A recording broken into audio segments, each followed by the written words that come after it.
Hey guys, in the last episode I talked about why Christian men might find benefit in looking in the broader realm of the men's self-development arena for some help in growing up, in becoming the best men that they can be.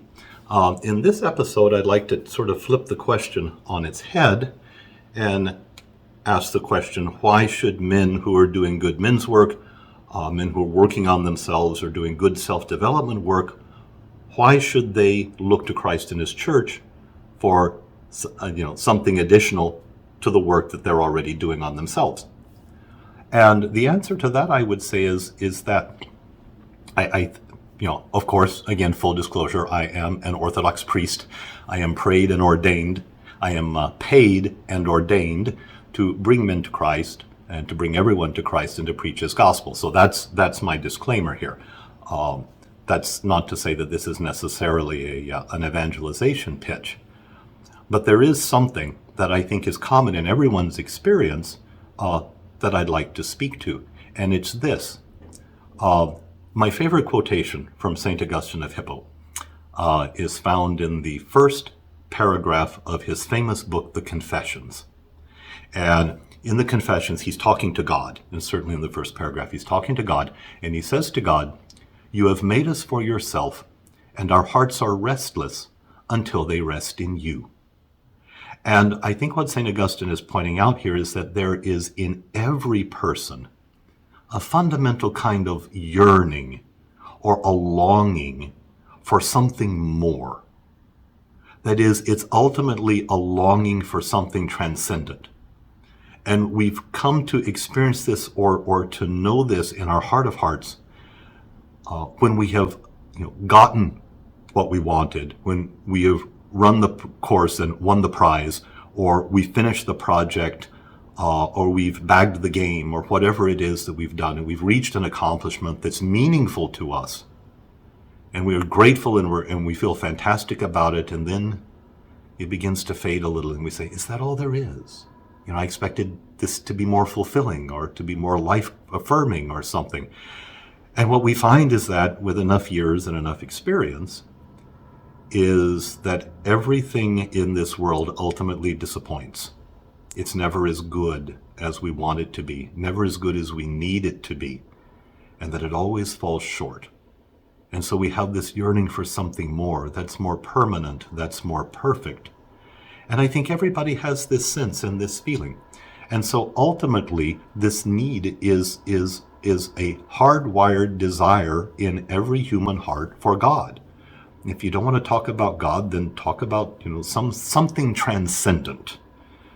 I think that's adequate language for what I'm getting at. I don't really care what word you use, but there has to be something transcendent to which we can give ourselves, that gives us meaning and fulfillment, that's beyond the ordinary and the mundane.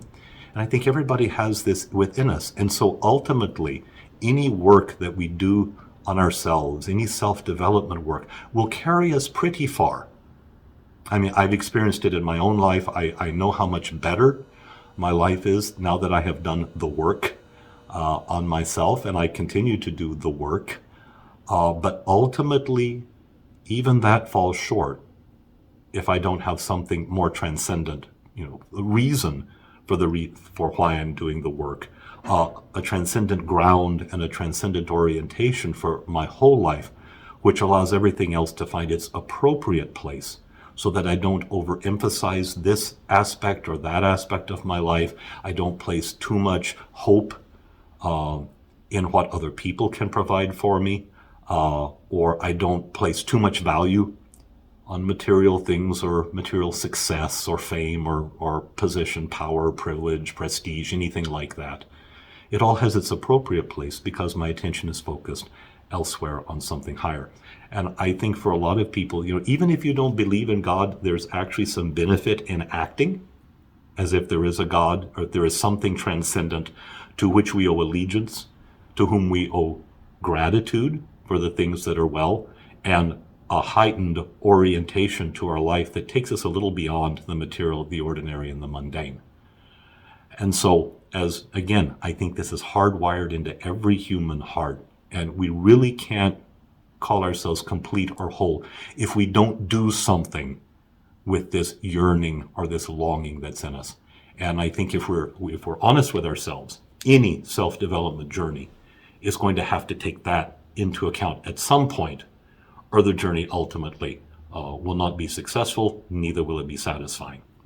So that's my bid, to those of you who perhaps are not especially religious or don't have any kind of religious affiliation. But we have to do something with that yearning, and it needs to find its end or its fulfillment in something much larger than what this world offers. So I just throw that out for your consideration. As always, let me know what you think about that. If it's a sufficient reason, or if maybe you've never felt that yearning, or whatever. I appreciate your comments, and I look forward to a discussion about it. So as always, thanks for your attention. And we'll catch you on the next episode.